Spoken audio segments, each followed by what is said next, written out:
जय श्री राम साथियों। अब मैं मोदी जी तो हूँ नहीं जो जय श्री राम भूल कर अब जय जगन्नाथ करने लग जाऊँ।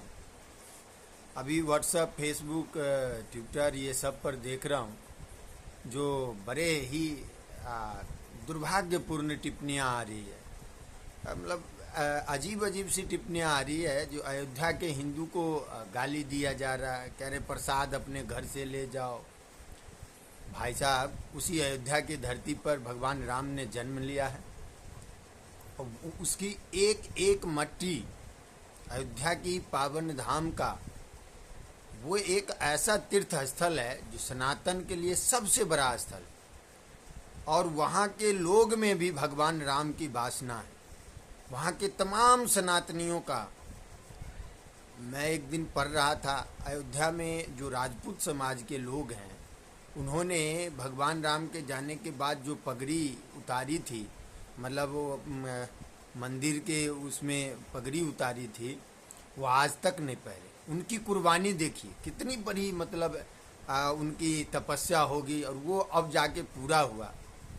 किसी के वोट देने से, किसी के वोट ना देने से ये कहाँ से सर्टिफाई हो जाता है जो कि मतलब हिंदू हैं और हिंदू नहीं हैं। अब भाजपा को वोट दिए तो आप हिंदू हैं, भाजपा को नहीं दिए तो आप हिंदू नहीं हैं। ये कौन सी यूनिवर्सिटी में पढ़े हैं भाजपाई लोग? कौन से कॉलेज से हिंदू का सर्टिफिकेट लेके आते हैं? भाई, जिस जय श्री राम के नारा आप लगाते थे, आपके जो चचा जी हैं मोदी जी, वो अब ये भूल गए और आते बोले जय जगन्नाथ। एक हार ने अपने इष्ट देवता को बदल दिया। जिस शख्स ने जिस नाम पर भाजपा अब तक सरकार बनाती रही, बनती रही, कई नेता आए, कई नेता गए भाजपा के, आज उस जय श्री राम के नारे को मोदी जी ने बदलकर जय जगन्नाथ कर दिया एक हार से। क्या ये मतलब बड़ी विडंबना है। इनको अगर अभी हैदराबाद वाले सीट में इनकी जो लड़ रही थी मैडम, वो जीत जाते तो ये अल्लाह अकबर पढ़ने लगते। अब वो हार गए तो ये फिर वो कहने लगे जी नहीं, देखो अहमदाबाद का सीट आप लोग जानते ही हैं, हॉट सीट था। अयोध्या से हार का मतलब, चलिए हार गए, आपका कुछ कारण होगा, आपका सांसद काम नहीं किया होगा, ये आप क्यों नहीं मान रहे हैं? वहाँ गरीबों की दुकान तोड़ी गई, वहाँ लोगों के घर तोड़े गए, ये भी हो सकता है। आप उस पे सारा ठीकरा जनता पे फोड़ दें। भाई, हमारा वोट हम किसी को भी दें, इसमें आप सर्टिफिकेट बांट रहे हैं सनातन का। ये कौन से, मतलब कौन से कॉलेज में पढ़े हैं ये लोग?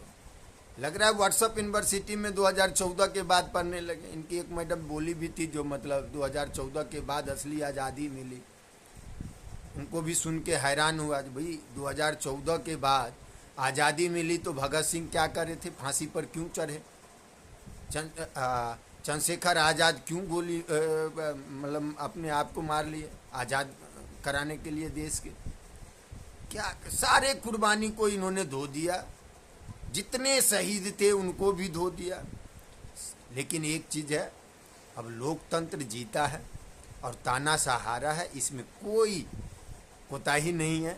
आपने देखा होगा जो वो अयोध्या के जो सांसद बनने वाले थे, उन्होंने कहा 400 सीट इसलिए चाहिए क्योंकि संविधान बदलना है।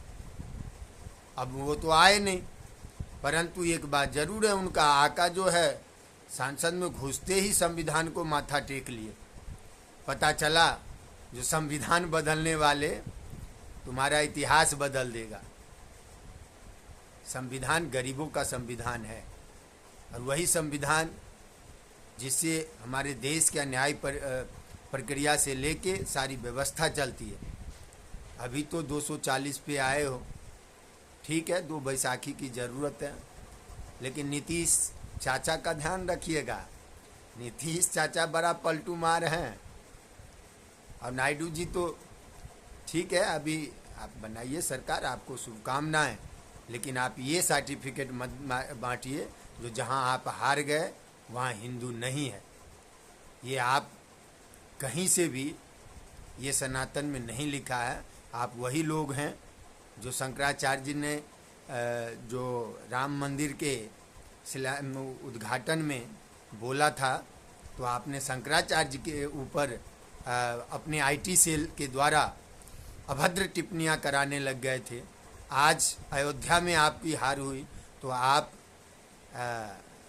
अयोध्या के लोगों को, अयोध्या के सनातन के लोगों को आप मतलब उल्टा सीधा कहने लग गए। कहीं से ये शोभा नहीं देता, इससे मर्यादा का हनन होता है, इससे सनातन की हानि होती है, सनातन इससे कमज़ोर पड़ेगा। जो आप जहाँ हार जाएं वहाँ सनातन, मतलब आप ऐसा नहीं है। लोग स्वतंत्र हैं, ये कोई राजतंत्र नहीं है जो आपके कहने से आपको ही वोट दे। ये लोकतंत्र है, जिसको जहाँ मर्जी वो वोट करे, और उन्होंने किया, उनका फैसला सरमातों पर। ये आप कहिए, जो जनता ने जनादेश दिया उसका स्वागत करिए, परंतु सनातन को गाली देने का अधिकार आपको कहीं से नहीं है। जय श्री राम, जय हनुमान।